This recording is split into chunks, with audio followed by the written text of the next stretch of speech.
Hey Phil, this is Cameron. Hey, what's up, Cam? Man, I gotta talk to you about something. Have you been watching the news? Dude, what is going on?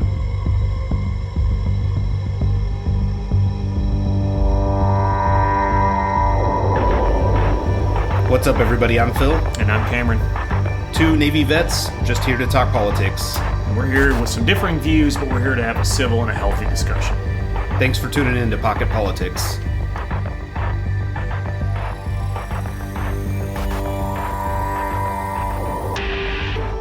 What's up, everybody? Welcome back to Pocket Politics. Cameron, how are you doing today? I'm doing well. How are you? I'm fantastic. So so I know you know this, and I know this, but for our listeners, we are recording on Wednesday due to some travel that I have coming up, and the fact that we just had this primary night last night that looks like one for the history books. I mean, Plenty in the news, so we decided to go ahead and record a little bit earlier, so yeah, there is plenty in the news, though, with this, so. You want to start us off by talking about some of the big news that we heard early on this week? I will, yeah. I'll talk about the head of Al-Qaeda being taken out. Really, this guy was the mastermind behind 9/11, and I think if you look at it, he's, we always say, well, the mastermind behind 9/11, but this was a guy who basically planned the Cole bombings, if I understand, the bombings of the USS Cole. And I honestly think this is a guy who had just blood on his hands from many, many American lives lost. And I think he really was the driving force, as I said, behind a lot of the stuff that Al-Qaeda was doing. Bin Laden was the face of Al-Qaeda. This guy was the mastermind, I think. Absolutely, yeah. And good thing we got him, too. I know, there's some things about the fact that he had been hiding out for a while. Numerous years, probably in Pakistan and various other places. However, they finally tracked him down. I think it was like they've been watching this guy for several months now. So basically the President Biden, he was actually briefed back in April on his whereabouts. And, understanding, of course, that it's not as easy as just, hey, Mr. President, this is where this guy is, let's go kill him. I mean, these missions take a while to plan. You and I understand that kind of stuff, right? But Biden was getting updates throughout May and June as he and his advisors were starting to formulate a plan, obviously, to go after him. So going back to the spring, right? And then this all culminates here on July 30th when an airstrike took him out in the evenings. Like 9:48 p.m. is officially when this airstrike hit. But yeah, it was a culmination of months of planning. This wasn't just a spur-of-the-moment thing. Yeah, and it really just goes to show that no matter what, the MAGA people and the crazy movements out there think that Joe Biden is not trying to ruin this country. The dude's killing terrorists. Well, so you talk about that. Republicans have pushed back a little bit, blaming, the Afghanistan withdrawal now for a rise in Al-Qaeda. We even had Representative Mike McCall, representative from Texas, 10th District. He's on the House Foreign Affairs Committee. He said, and I'm quoting him here, that Biden lied when he said Al-Qaeda was gone from Afghanistan. So there is some pushback there, but, the White House pushed back too and said, hey, when we did this mission, there were no troops on the ground. This was done with an airstrike, and they're saying that there was no innocent civilians killed either. So it was a very surgical strike. Yeah, that's what I was going to say. I was going to say surgical because they didn't get any civilians, so there's no mess with this one. And we didn't have to put troops in there either. Yeah, and you know what? People can talk about the Afghanistan pullout. I know, some service members died. That's the facts of life. I will tell you, I think that's one of the most genius operations that has happened in the military in my lifetime. I mean, he ended a 20-year-long war. So it was 20 years long. It was, obviously, no matter how you were going to try and get out of there, it was going to be messy. Yeah, and guess what? We didn't, terrorists are going to exist around the world. That's just a fact of life. It has nothing to do with whether we're in Afghanistan or whether we're not. At the end of the day, this is the kind of mission that we need moving forward because it was surgical, like you mentioned. There was no collateral damage, right, and civilian casualties. And it didn't cost billions of dollars over 20 years to do this. So the thing to watch going forward, and some people, defense officials and stuff, are just saying, keep an eye on Al-Qaeda for possible strikes again as they decide to strike back. I know they've said they're looking for any day now to announce the new leader. They probably have already figured them out, but I guess at some point they'll announce to the world, whatever, some kind of message coming out of, hey, we have a new direction forward. So people are just saying watch for repercussions coming forward. But it was certainly news. Anytime we can take out a bad guy. But I've said that over the years, right? Obama did it with bin Laden. I mean, Trump has taken out terrorists, right? Any of the presidents that take out these terrorists, these are good moves. These are good moves for the country.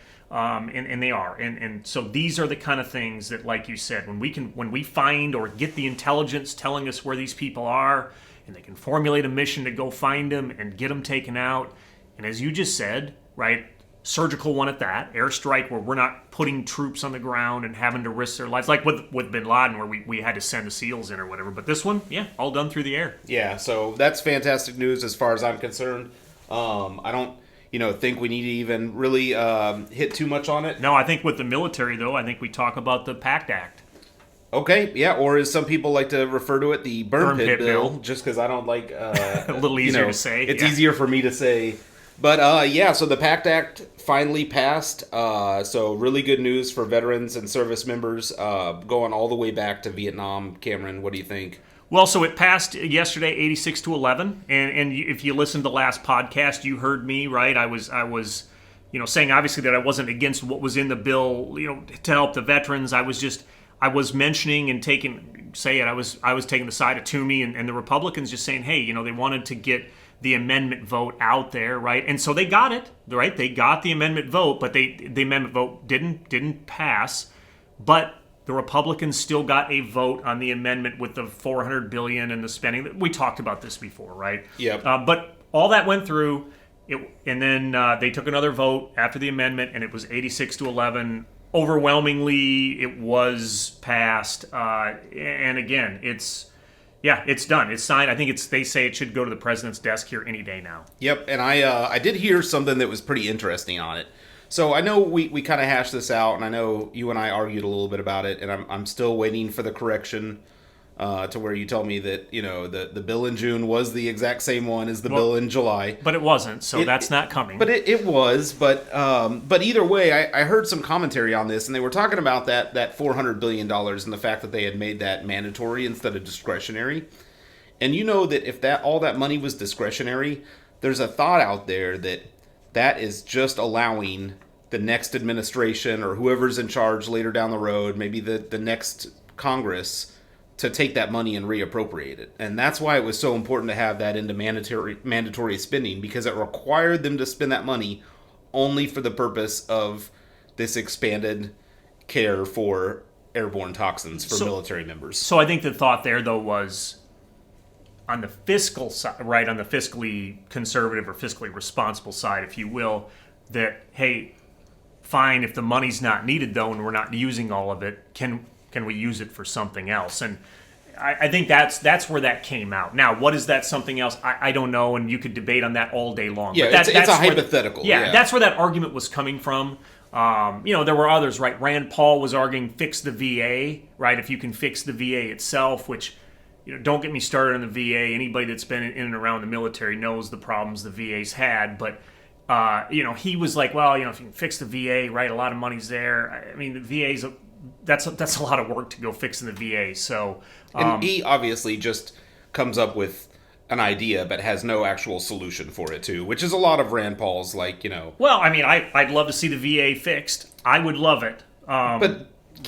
it's a huge organization, and it's bureaucracy. Those things are tough. A lot. No, it's tough. I would love to see the government get fixed, right? But I'm not gonna march on that because I don't have the solution on how to solve all the problems. Yeah, I mean, again, right? Rand Paul can sit there and say, "Oh, just fix the whole VA," but that's not. Well, and again, like you said, great if you want to do it, but give us marching orders. Like I said, I'm with Senator Paul on that. I'd like to see the VA fixed. But I will agree with you. Give us a plan on how you're going to fix it. Yeah, So. I mean, he's a legislator. Come up with a plan. I'm hoping he is. Yeah. But yeah, it's passed. And like I said, it should be on the president's desk any day now. There were still 11, like I said, 86 to 11. There were still 11 Republicans who voted against it. But those 11, right, there was 14 that voted against it initially in June. So it was those, minus 3, I guess, that jumped over to vote for it now. So, I mean, there was no real surprises on who voted against it. So. Absolutely. Now, speaking of big legislation, we talked last week about this dual deal between Joe Manchin and Chuck Schumer. Now, it appears that there could be an outlier to that. So is Kristen Sinema going to throw the whole thing away, or what's going to happen? So there is discussion that she might. God help us. Well, I'm hearing that she might.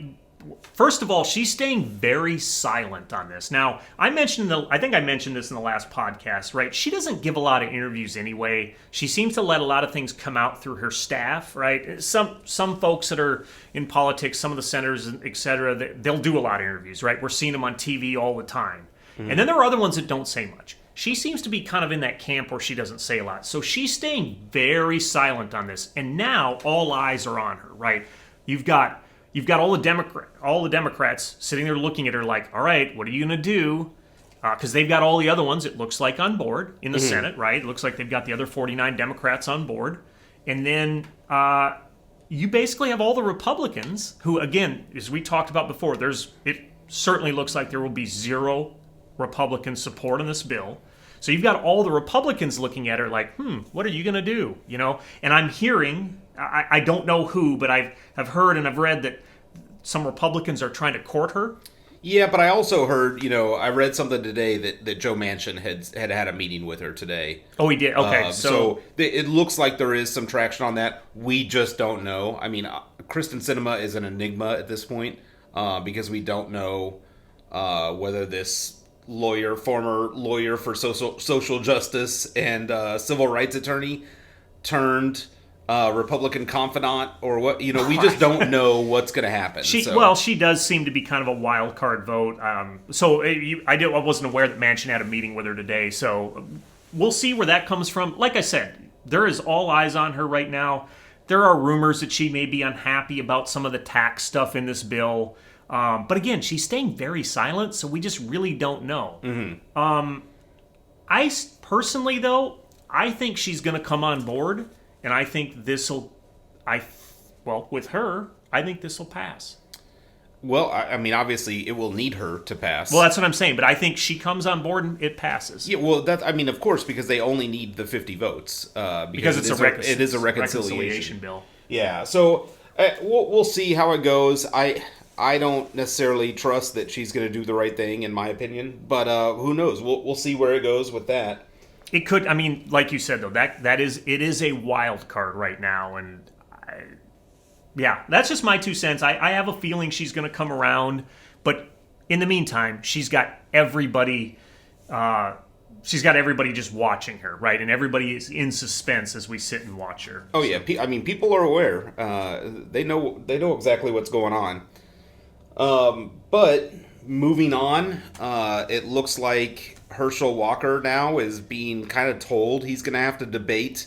Good move or bad move, Cam? Bad. Okay. So are you talking about good move? So good for Raphael Warnock. Yes, absolutely. Bad for Herschel Walker and the Republicans. Well, that's what I'm saying. I mean, and so the guy is already, every time he opens his mouth, he makes a mess of everything, right? He just is kind of like a missile catcher that can't get anything right, especially when he's on camera.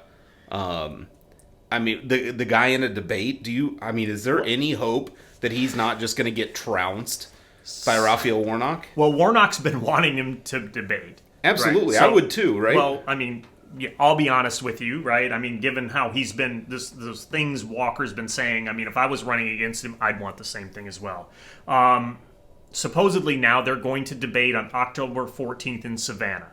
that may be a thing that all our listeners want to circle on their calendar, because that could be very entertaining. I hope that it is nationally televised. I don't know that it will. I don't see it being nationally televised. Well, YouTube, I will find it because I cannot wait for this. Well, I will say this: late on the night of the 14th, and certainly in the news on the 15th, there will probably be clips of that one. So that's why I'm saying it. Listeners, circle your calendars. Now, do you think it's wilder than the Arizona debate that happened a couple weeks ago? Ooh, so the Arizona one was pretty wild. The only thing I will say though about the Arizona one was, by and large, the people on that stage were politicians, or at least had some kind of like political aspirations. Well, I guess Walker does too, but like they were somewhat polished and they were talking policy.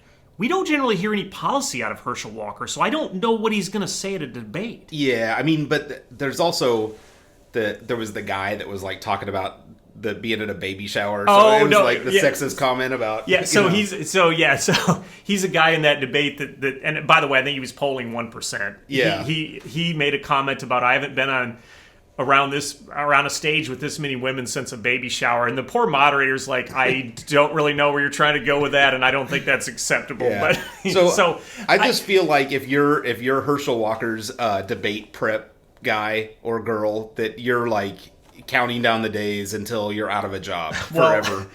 I've heard that the Republican National Committee, hearing some of what Walker's been saying, has been sending debate prep people down to Georgia saying, hey, look, and that was before I even heard about him debating Warnock. It was just, get him down there. He's going to, even if he does interviews, we're nervous about what he's saying. Let's go work with this guy. I have to assume they have been, and maybe that's why he feels now confident to go debate. But the guy's got to be so heavily concussed. I mean, we know he probably, just because of, and I'm not trying to disparage anybody, but just being in the NFL for as long as he was, at the time that he was, the guy's probably got a TBI, right? Like a traumatic brain injury of some sort. And again, without disparaging anybody, I'm just making an assumption about the NFL. But how much debate prep do you have to do to overcome like 60 plus concussions? You know what I mean? Well, so let's not forget, this is a guy who a few weeks ago at I guess it was a rally or a meeting of some kind, where they asked him about air pollution, and he said something about not wanting to wait. Correct me if I'm wrong. I don't exactly remember. Something about not wanting to spend money on it because our good air is just going to go to China and they're going to send us their bad air. Yeah. Was it something of that effect? I don't know. I can't even I don't even know the quotes anymore, because when you read them, they were like so outlandish that I don't really think anybody knew what he was talking about. Well, anybody. And here's how this guy is a loose cannon. I mean, he already said in an interview that he played Russian roulette. Put a bullet in the chamber and clicked it a couple of times, and hoping not to have killed himself. Well, this is also a guy who a couple 3 years back made a statement about how are against deadbeat fathers, right, and how single men disappearing from their children's lives was. And then it turns out he has multiple kids. Well, yeah, I was going to say he's been making statements and really coming out against that and saying it's really hurt the African American community, etc. And then they discover he has 3 illegitimate children. Yeah, that he's not taken care of, and that and that he was denying. I think he finally has accepted one of them or something, but there's apparently 3 of them, and apparently his own staff on his campaign didn't know about these kids. So then they were pretty upset, I guess, when they found out about that. He's also, he's been slipping in the polls. And so... Quite a bit. Yeah, well, and so apparently that's part of why, I guess, I don't know if it was the Republican or the Georgia Republican Party or what, but I guess he was told, I think it was the Georgia Republican Party, told him, you need to go debate. You need to go get your face out there, get some policy, and go up on stage and debate. And debate Warnock. Warnock keeps telling you keeps challenging you to a debate. You need to march out there and do it. I think Walker was on Hannity last night or a couple nights ago talking about this debate. Now he's going to go own Raphael Warnock, and Warnock better be ready, and etc.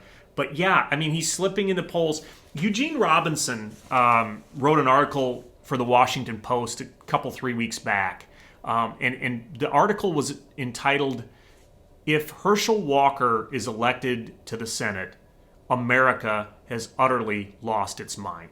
Yeah, I mean, the guys,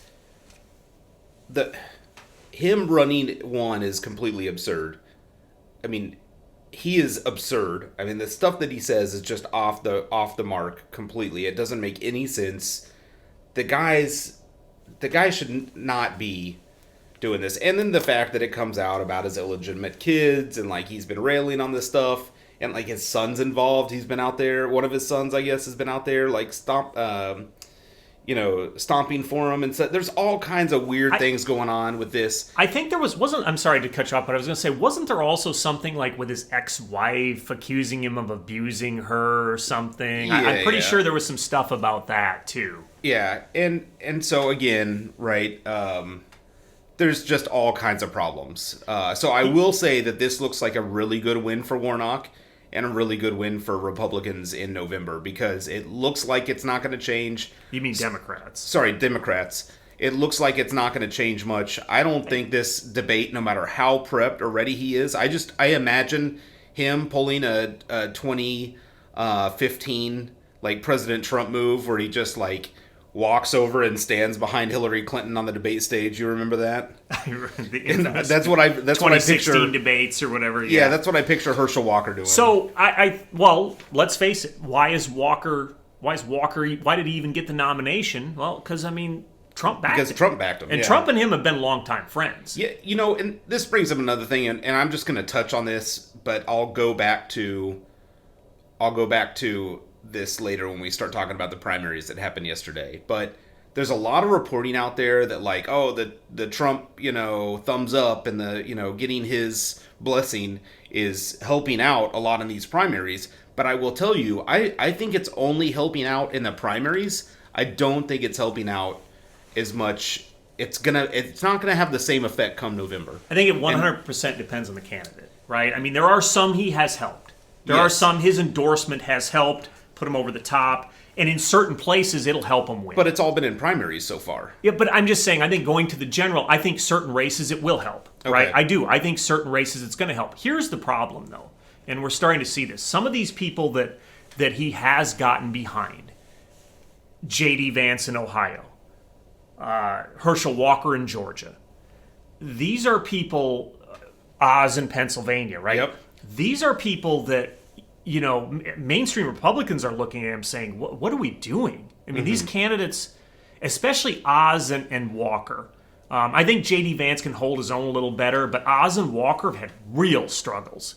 And so, and again, these are both heavily backed by Trump type of candidates. J.D. Vance was also, but you look at Oz in Pennsylvania, he is just slipping in the polls. You look at Walker down in Georgia, slipping in the polls, right? Yep. Certainly not helping himself. You look at Vance in Ohio. He's got to run. He's got a really tight race going on with Tim Ryan. It looks like Tim Ryan may be crawling ahead of him. Yeah, I think the last I looked, Tim Ryan's doing a pretty good job. And so, as we look at these things, Georgia. I want to take Georgia, for example. All right. Georgia is a red state. Now, I get it. As of recent, they're getting a little purple. But Georgia's been a red state for a long time. And, like, Georgia should be a state where we just sort of think that the Senate is going to go to a Republican, right? These senator races are going to go to a Republican. And so I really think, again, in a year like this, I personally think Warnock is very vulnerable.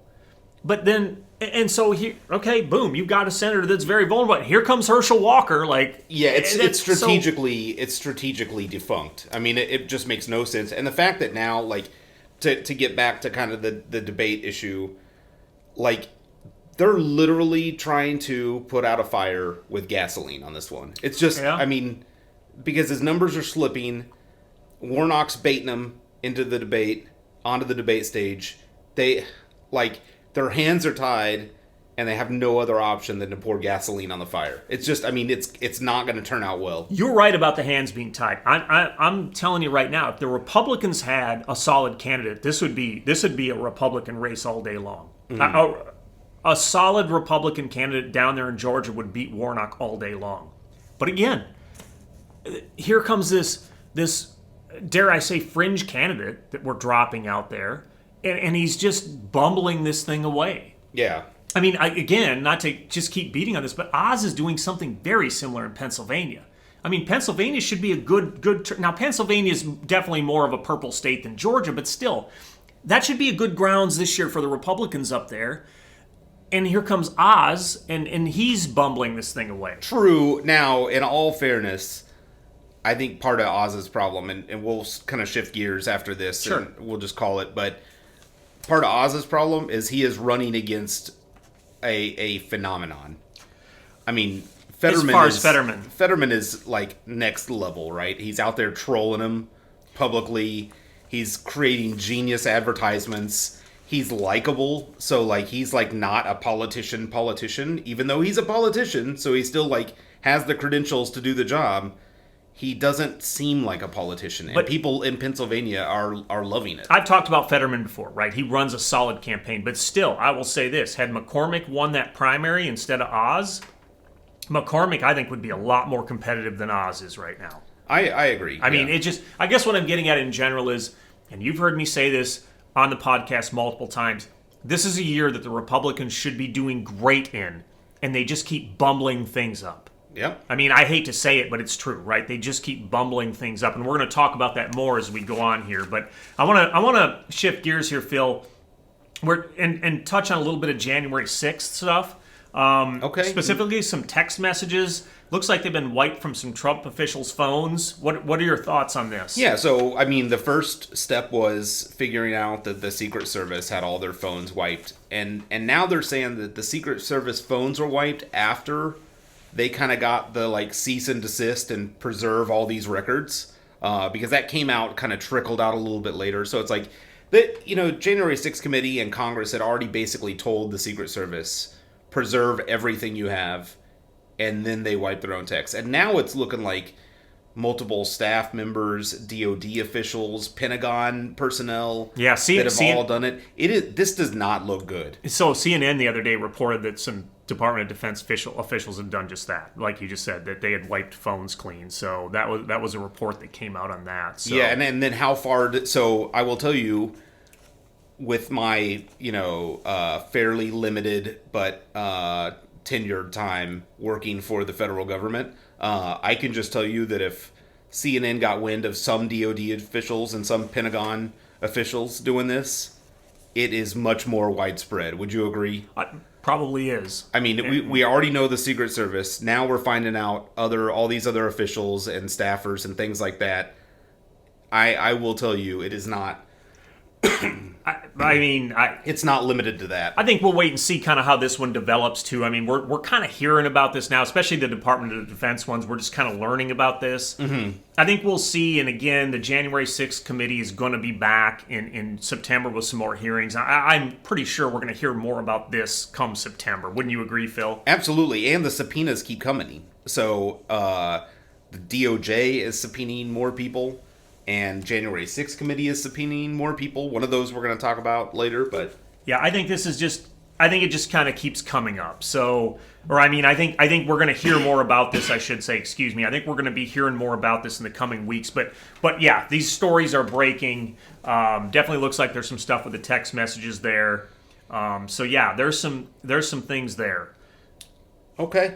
So I think, is that all we kind of know? I mean, for the most part, we don't know a lot yet. We're just kind of getting the trickles. Yeah, I was going to, like I said, CNN's had a little bit of reporting, but not a lot. Just enough that they're kind of teasing us with some things, and I think folks are just kind of waiting to see what comes there. Yeah, so hopefully there will be more to follow. Now, we did want to switch gears and talk about the primaries, but before we get into that, and before we plug our email address and tell everybody to keep listening, etc., I just want to talk about the job that our president is doing. Because the guy is like, I mean, I've said it before on the podcast. I mean, whatever it is, right? Like a huge portion of the nation just hates him and thinks that he's like trying to screw over the company. Well, a good portion of his own party doesn't like him right now. True, but I get it. But I just want to say, this guy, look, I didn't think he was going to be this successful. But the guy has realistically had probably one of the better 4-year terms worth of accomplishments as a president, and he's done it in just 2 years. I mean, to have this much success in a 4-year term is incredible. That's and the very fact debatable.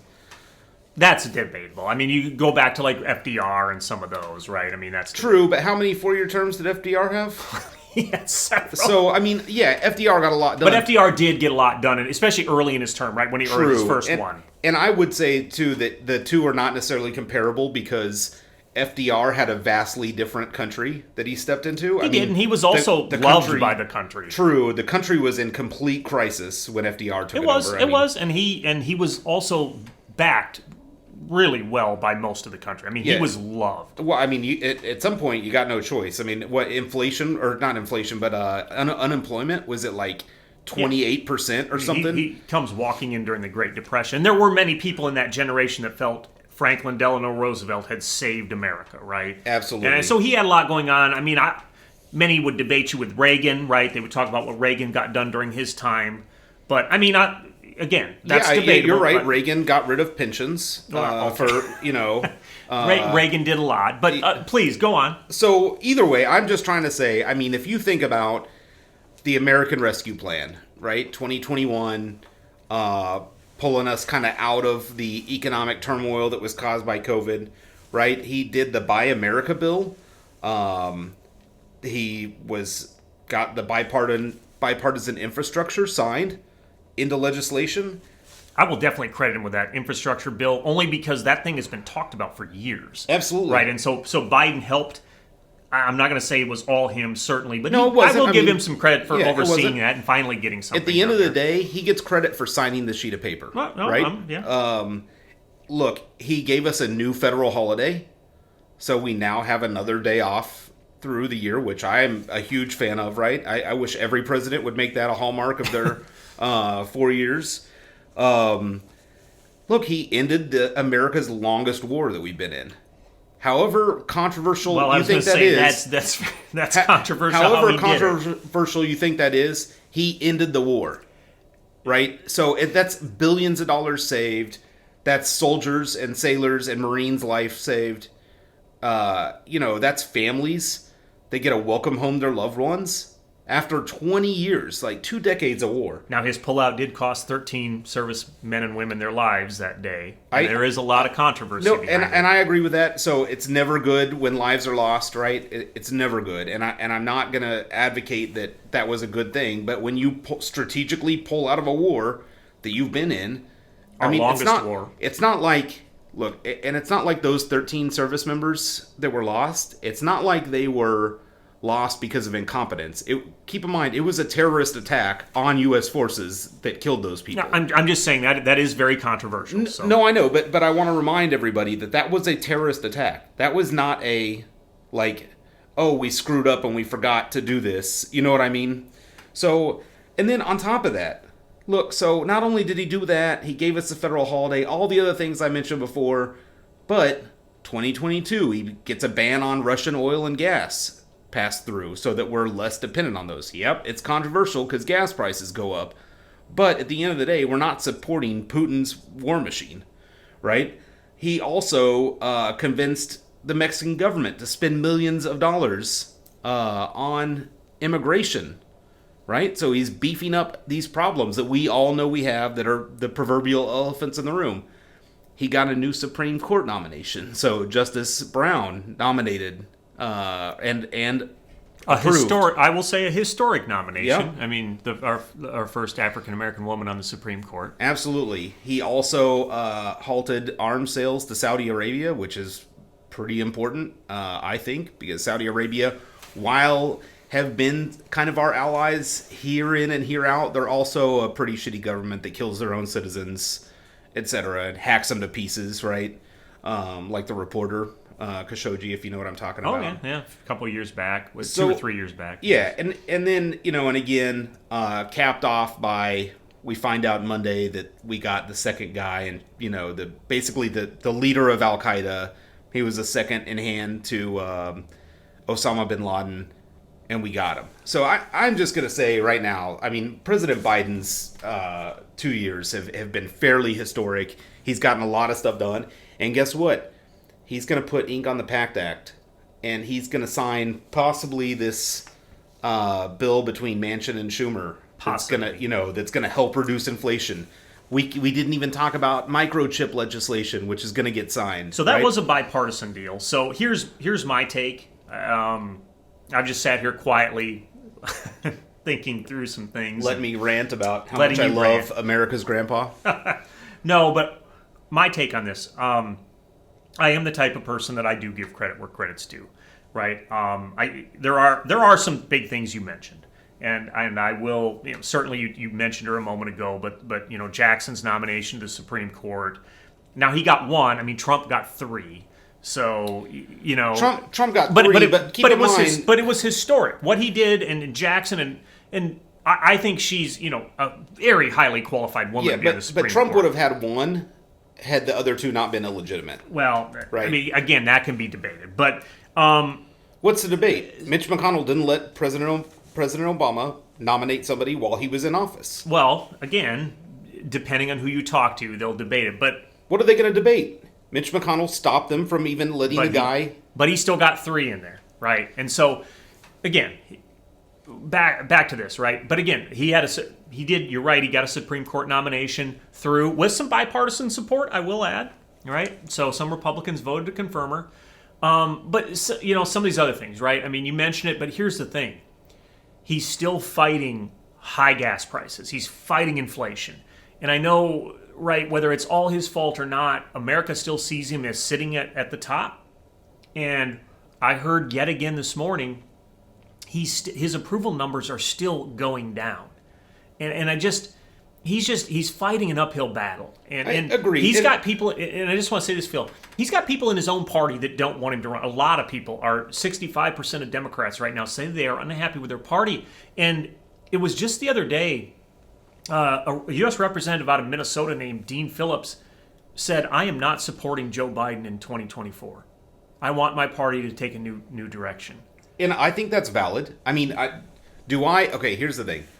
Again, I started this all off by saying I did not think that he was going to be able to do what he has done. And I still think he's done a great job. Yes, there's a huge portion of the country not like him for reasons that I don't quite understand. Maybe you have a better idea.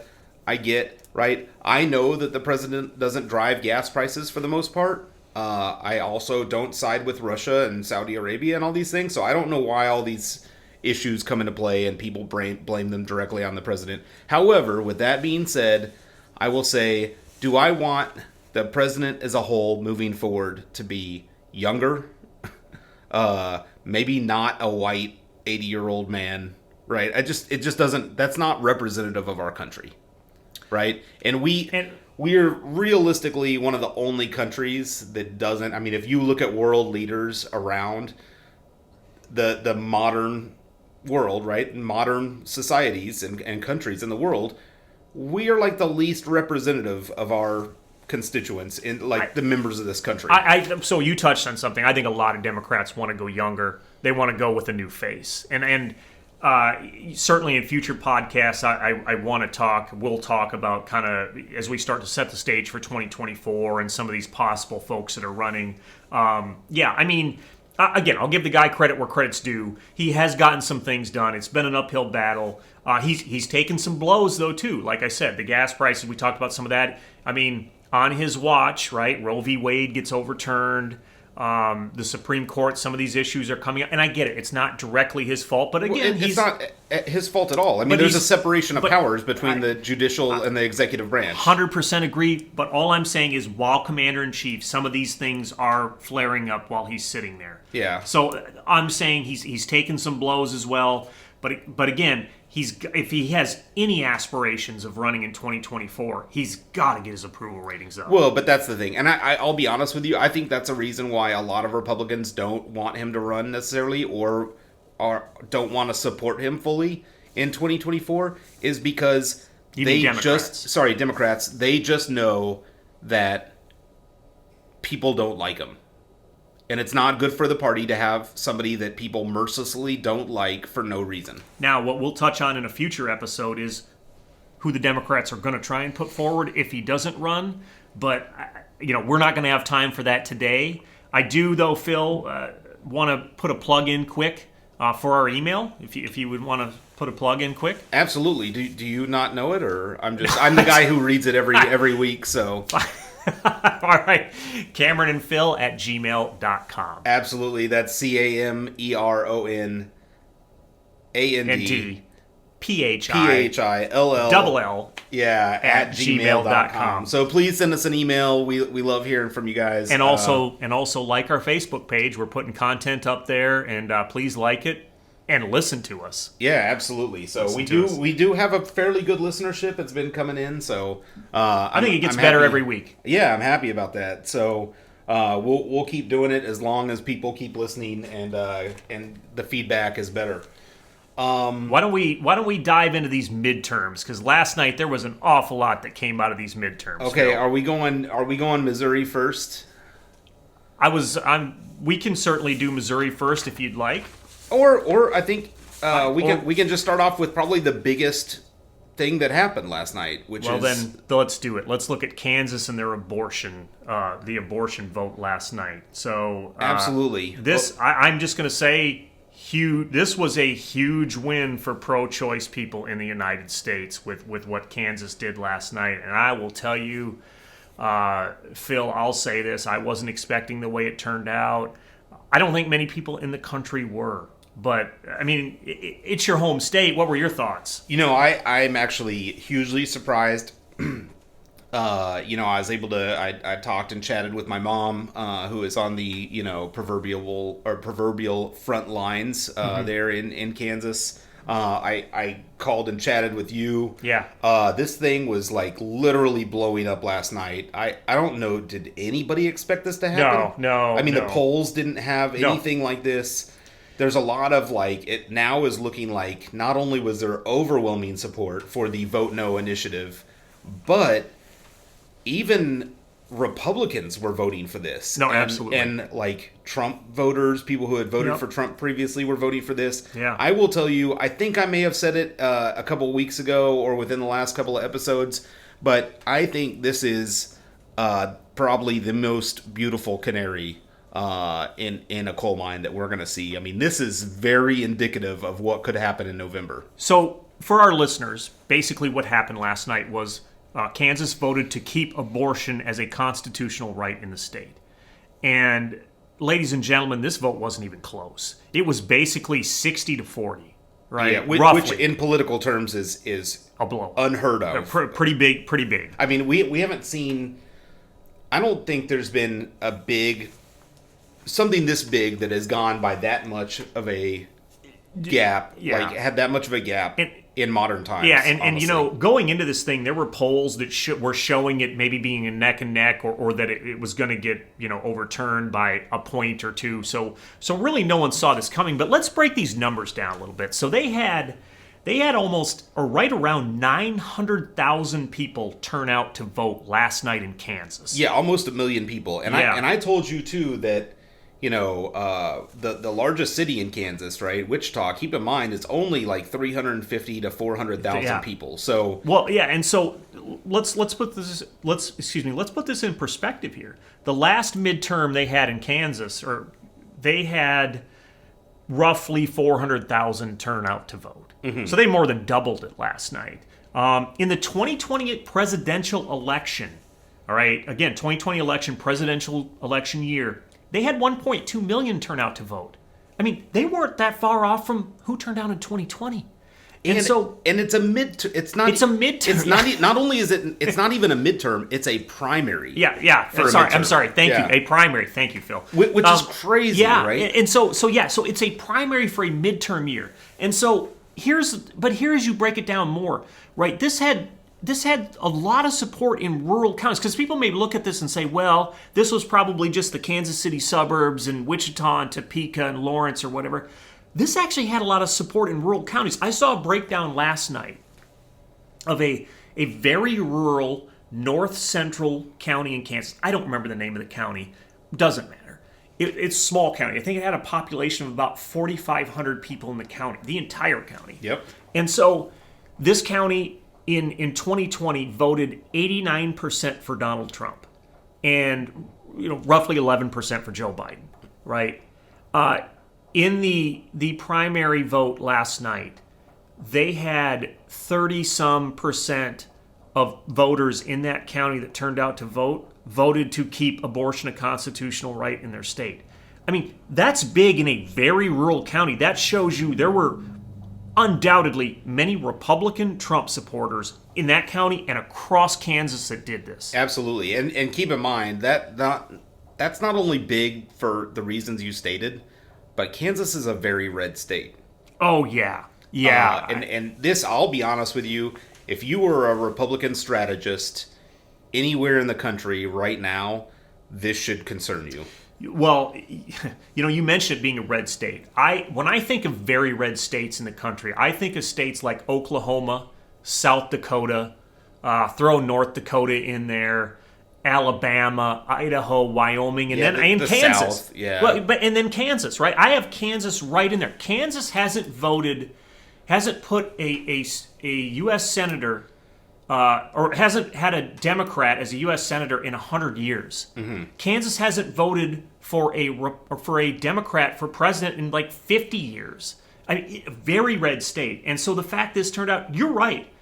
This is if you're a Republican right now running it all in the country, in this fall's midterms, but especially in like purple or blue states, you woke up this morning nervous, right? I mean, absolutely. This has got them nervous. I mean, you've heard me say this on this podcast before, that this was not an issue. This was going to blow up in the Republicans' face. I've said this, and we're literally seeing that bomb going off. And now. Especially if you were one of those Republicans running and you're on the like Roe v. Wade is bad, look out. and overturned the rights for abortion, you have some reckoning to do, because it is not. This is a sign your own people are not with you. I heard it. Someone on the ground in Kansas. I heard an interview this afternoon with him, and what he said was, as he's gotten out and talked to just kind of people in Kansas, and he's talked to some rural Republican voters about this very issue, and some people told him the reason they voted for it is they're tired of they don't want the government in people's lives. They're tired of it. Yeah, absolutely. And so here's the thing, Phil. If this happens in Kansas, I just, like, if you put this on the ballot in states, I had a conversation with someone this morning about this. I think if you were to put this on, all 50 states put this on their ballot, whether this fall or whatever, I'm starting to think you'd have probably 40 states or so vote to keep abortion legal in their state. I wouldn't be surprised if you would get more, but or maybe, I don't know, I'm throwing a number out there, yeah, but I think there's a lot of support for this. Women were apparently turning out in droves last night in Kansas. But not just women. I mean, Republicans in general turning out in droves and voting this.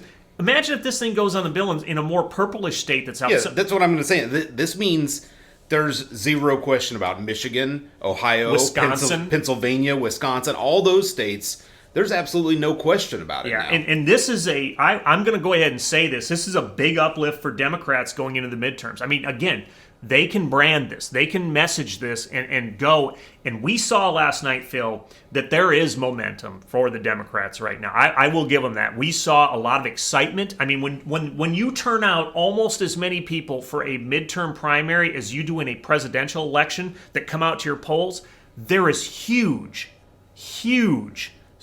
moment or huge excitement around this. And absolutely. So what I think we're seeing is the stage set for some big elections this fall. Also in Kansas, I will say, I'm sorry, were you done on the abortion thing? I was just going to say, in Kansas as well, let's not forget their governor race is now set as well. Laura Kelly. Yep. Sorry, Laura Kelly. She's the incumbent. She's going to square off against a state attorney general, Derek Schmidt. So that'll be the governor race that's now set. Schmidt won the primary, Republicans. Also, Senator Jerry Moran won his Republican nomination. He's going to square off against a Democrat named Mark Holland, which I'm shocked anyone even tried to primary Moran. He's a sitting senator. Yeah, I know, but it is the way. I mean, people are generally like, there is a lot of frustration with just politics in general. You're right, yeah, you're right. Regardless of party. So it doesn't surprise me that much, and especially not for Kansas. Okay, I mean, but nevertheless, he beat his challenger, and he's heading out there. So from Kansas, let's move east a little bit into the great state of Missouri. Yeah, the Show Me State. The Show Me State, and they showed us last night. So what did they show us? An Eric? Is that what they showed us? They did. Okay. Well, before we get to the Erics, the Battle of the Erics, Trudy Bush Valentine won the Democratic primary for senator. Yeah, fairly easily, right? 5 or 6 points. Five or 6 points. Yeah. I would say that's fairly easy in today's world. So she's now going to square off against Mr. Eric Schmidt, who won the Republican side. Schmidt won 45.7% of the vote. Vicky Hartzler got 22.1%, and the former governor who had to resign... The former disgraced governor / rhino hunter. Navy SEAL. Yep. I will give him his credit. Eric Greitens brought in 18.9% of the vote. Here's the epically low. Well, and considering what, 2 months ago, month and a half ago, Greitens was leading. He was the front runner. He was the front runner, and then suddenly he goes rhino hunting, and then his wife came out and said that he was abusing her and their 3-year-old son and all this, and But then there was he tied a lady up in his basement. That was his hairdresser, I think, that he was having an affair with. Well, he blackmailed her. And then blackmailed her with, what? Well, that came out, I think, when he was resigning from government. Regardless, the man has a lot of baggage. Yeah. And so here's the reason you say funny when you talk about Eric. For our listeners, I'm not sure if everybody's aware of this or not, but the night or the day before the primary, Donald Trump comes out with a message saying, "I'm endorsing Eric in the state of Missouri for the Republican Senate." Yeah, and there were a total of 3 Erics in the race. And 2 of them are sitting there fairly high up. Eric Schmidt and Eric Greitens. So what do? Both Erics, well, probably the third Eric, right? They grasp onto this thanks so much, President Trump, for your endorsement. So, yeah. So the Erics. Yeah. After it's all said and done, Eric Schmidt takes it. And I'm going to be honest with you, Phil. I think the fact that Schmidt now is running on the Republican side, I think he's going to easily take Valentine, and that will stay as a Republican seat. Yeah, I agree with you. I don't think Missouri is going to flip. I think this endorsement thing is probably one of the funniest things I've seen in the past week. It's just, I mean, what a blunder. I mean, was that intentional, you think, on Trump's part? Or, I mean, it just makes no sense. It's so silly. I mean, but we did end up with an Eric. Oh, well, so. One of the Erics came through. I mean, I don't know what he was doing there. Maybe he was just trying to be political and throw them both a bone. I mean, Greitens had endorsements by, Rudy Giuliani, and there was some other kind of big Trump allies that had endorsed him, so I don't know, maybe he was trying to give him a little bit of momentum going forward, but ultimately Eric Schmidt takes it. Like I said, Eric Schmidt, I think, is fairly safe this fall when it comes down to the midterm Senate race, and I think he will go to the Senate representing the state of Missouri. I want to move to Michigan now, Phil. Okay, yeah, because we've got more states. If anything, yesterday was a great day for primary politics. Yeah, that's why this is a great day to sit here and talk about all this stuff. So Michigan last night had their primaries, and in the governor's race for the Republicans, no surprise here, Tudor Dixon, she won. She had the blessing of Donald Trump, so she's going to square off against the incumbent Gretchen Whitmer this fall. Yeah, which the Tudor Dixon is interesting. I mean, one, she is fairly, she is part of the MAGA cult. She is caught up in that. I mean, I think you told me earlier that she had just basically came out and said, abortions should not be, there should be zero access to abortions or something along that line. Well, I believe she's one of these that, legal in no case or it should never be allowed kind of thing. So apparently if some months back, she said on a podcast, or they were talking to her on a podcast, and someone brought up, they were talking abortion, and someone brought up a case, and I don't know if it was in Michigan or somewhere in the country, that there was a 14-year-old girl who was pregnant who had been raped by her uncle, and apparently Dixon said, all the more reason abortion should be legal everywhere. Yeah, and it was So basically saying, too bad, 14-year-old girl, carry your rapist uncle's child and have it born. And, absolutely. With that being said, all that Gretchen Whitmer has to do to stay in office is run with that. I mean, that's literally, and Kansas has already put it out there on the table, so you know where. I mean, Whitmer's a fool not to bottle that up. Yeah, so that's all she has to do is repeat that every day until November, and then she's good. And I will also say that it doesn't surprise me, for some reason, the name Tudor Dixon just sounds like a pilgrim or something, you know. So it doesn't surprise me that her policy view is from like hundreds of years ago. Well, early polls show Whitmer with a lead over Dixon, and I look for Whitmer to win it this fall. I don't even think Dixon's going to put up a huge fight. I don't think it'll be that close. I don't even think this is going to be remotely close. I wouldn't be surprised. I don't think it's going to be 20 points like Kansas, but I wouldn't be surprised if this is somewhere 8 to 16 probably. Yeah. Also in Michigan, they had a primary for the House representative there. One of them was Peter Meyer, and people probably know that name because he is one of 10 Republicans in the House that voted to impeach Trump. And, of course, Trump came out strong against him and endorsed a man named Peter Gibbs. And sure enough, Meyer lost last night. So Gibbs beat him 51.9% to 48.1%, and Gibbs is going to move on. Yeah, now, maybe we don't dig too heavily into this, but this race is also interesting because Democrats were putting a lot of money into a Republican politician, which is a fairly controversial strategy. Can we shelve that, and we'll go full in on that on our next episode? Because I don't want to spend too much time on it now, but it should be said that Meyer was probably the better and more acceptable of the two, and the Democrats did a lot to prop up his opponent. Meyer's a pretty moderate Republican. Absolutely. And just a 30,000-foot level quick, we'll shelve it, but I was just going to say, basically what the Democrats felt was Gibbs was an easier guy to beat. Absolutely. So let's push Meyer aside. But we can we'll talk dig about into that. this because this is super controversial, and I know people all around are talking about this. Let's go out to the West Coast. Another state had their primaries last night.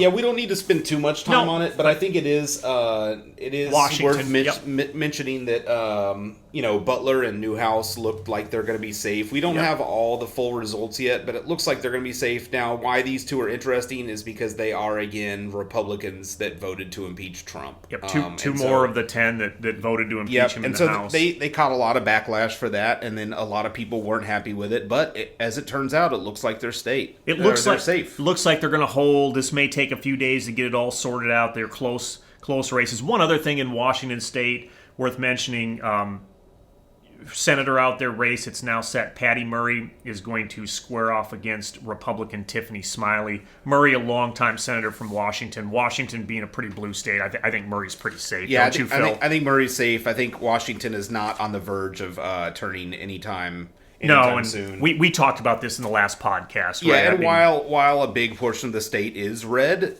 it's not enough to overpopulate or overcome what Seattle has. The city areas, low population. Sure, a lot of the map looks red, but it's very low population part. So that was Washington State. But again, we'll see in a few days. I think people are going to keep watching this though to see if Jamie Herrera, Butler, and Dan Newhouse do indeed survive out there. But it looks like, as you said, Phil, they're going to survive. So and then, it's funny that Trump wasn't able to, I guess, put their challengers over the top. Yeah, and then I guess we can move on to Arizona, which I think was probably the big one. Well, Kansas was the big one, but I don't think if we rewind 2 days ago, I don't think we knew Kansas was going to be the big one at the time. We certainly knew Arizona was going to be full of fireworks, especially as you mentioned earlier, going back to that one Republican governor debate that you and I watched. Yeah. But yes, there's been a lot of eyes on this thing. And I will say that as of the time we started, we still don't have results either, which doesn't surprise me from a primary election that was rife with people saying they don't trust the vote.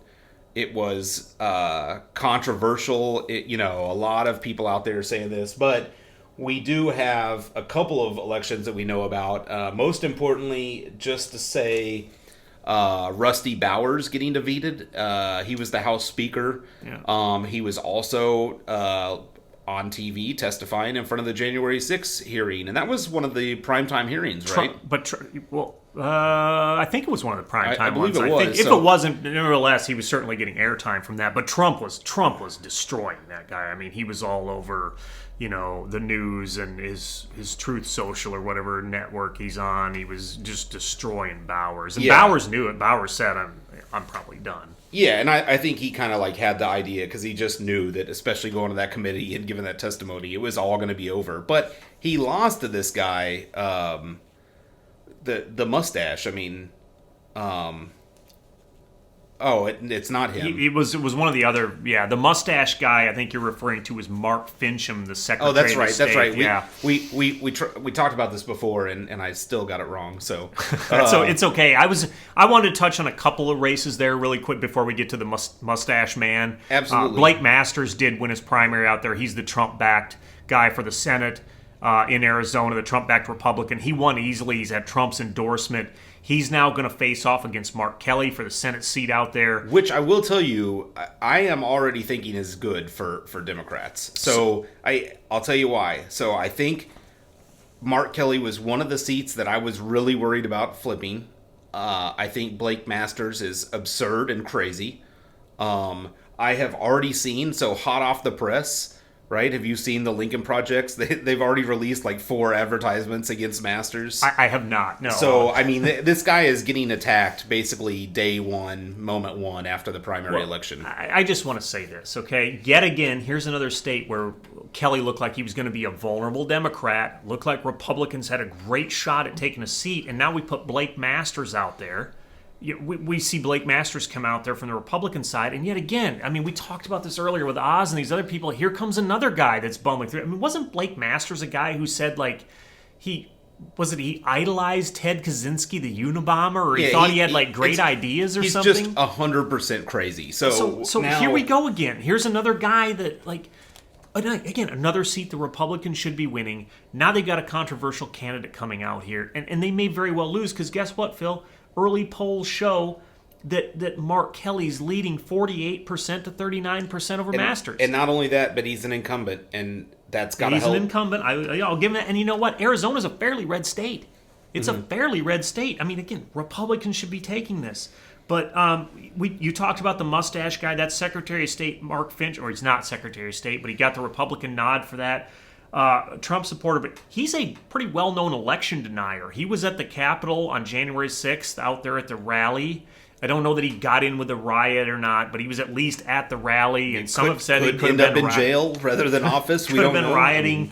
But he is very big on Trump laws. Didn't he make a statement? I will now control. If I win this thing, I will now control Arizona's elections. Yeah, he's trying to be the Secretary of State that has like full control to just do whatever he wants regardless of what the electorate says. Yeah, so that's Mark Fincham. We're going to be watching him closer this fall. I haven't seen any polling yet on who he's running against to know, but which is wild too, because could you have thought 2 years ago or 2.5 years ago any of us would have cared about a Secretary of State from another state yeah. that neither one of us have lived in? But he's all over the news. Yeah, absolutely. So the answer to your question, no.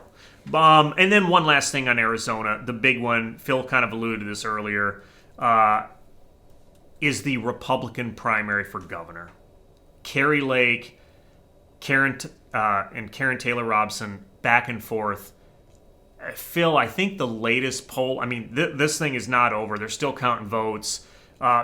I think the latest might have Lake up a slight percentage or two, maybe. I mean, it's really close, and it's going to probably drag on because, as you talked about, Kari Lake has been running around, even days before the primary happened, she was running around saying the vote is rigged and there's fraud in the elections and this, that, and the other in Arizona. She's not going to go away quietly.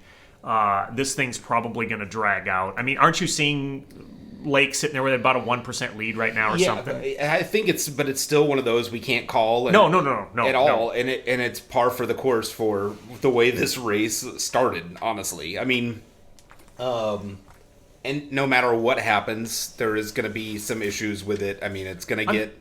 I mean, is Carrie so let's say Lake loses, is she going to concede, or is she just going to truck around Arizona for the next few months talking about how she was robbed of the primary and this is all stolen? I mean, we don't know. I mean, Yeah. we just don't know. So we'll wait and see. I guess, well, a lot of people are waiting to see how this one plays out. So, Yeah. But again, Phil, this is going to take a few days for that one. Like, I don't think we'll know anything for a little while yet on that one. Now, there is one more that I want to mention, and that is Ron Watkins. And I know we didn't talk about this, so you probably may not know who I'm talking about, but he was effectively featured as like one of the main QAnon people, like actually behind the QAnon movement in the HBO documentary that came out 2 years ago, I think.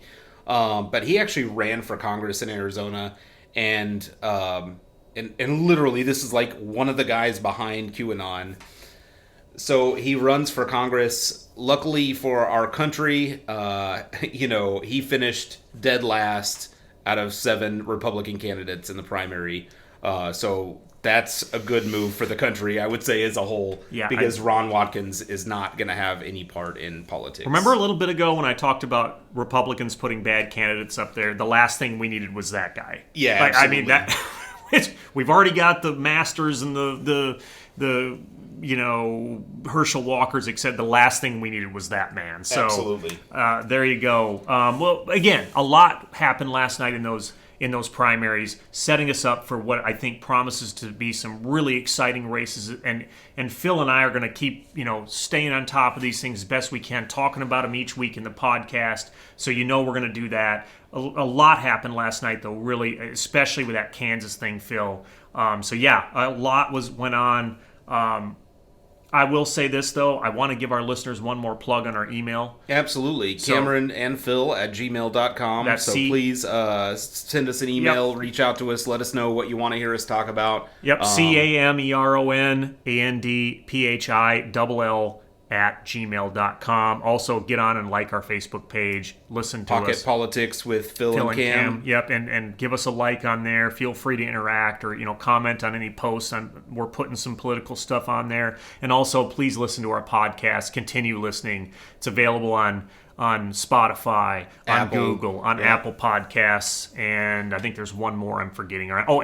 Anchor, but we definitely appreciate the support. So keep tuning in, keep listening. And while it is Wednesday, I will not be releasing this today, so I'm going to push it a little bit closer to the weekend so I have time to edit and everything. But we'll get this out, so you'll hear from us soon.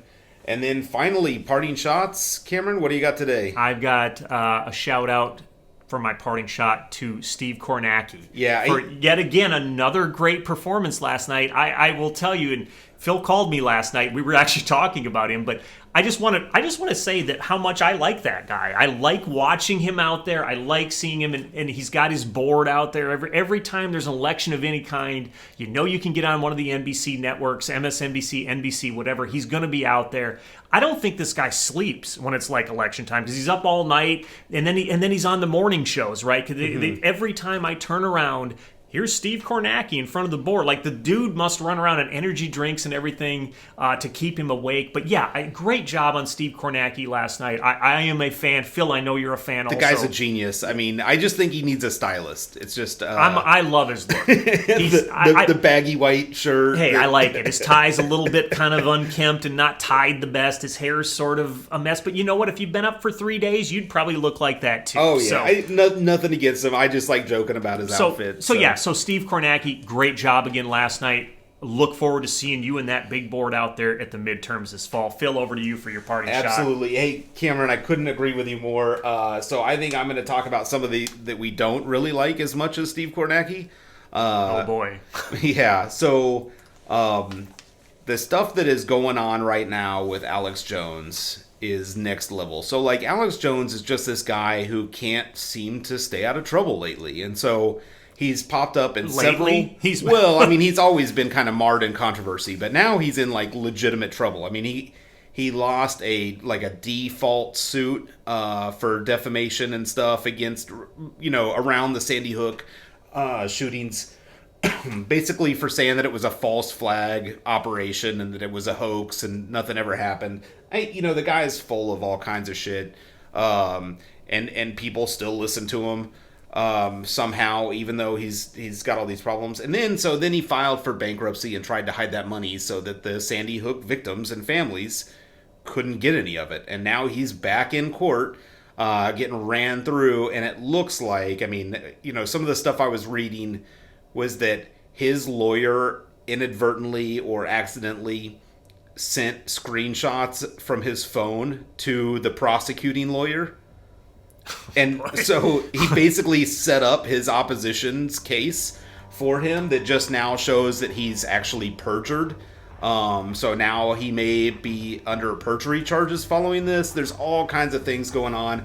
And then he's also about to get subpoenaed by the January 6th committee, it looks like, because they're finding out that he may have had communications with former President Trump and White House staff members prior to January 6th. All kinds of stuff. This guy is really, Cameron, this is the scourge of America. Not a good time to be Mr. Jones right now. So absolutely. Yeah. And so I'm just assuming that his his line of Patriot products or whatever they're called is about to not be available anymore, as with his show. I was going to say, this may be the end of his show even. So, okay, well, speaking of the end, it's time for us to wrap up. So again, thank you so much, listeners, and please keep listening to us, and until next time. All right, thanks, Cameron.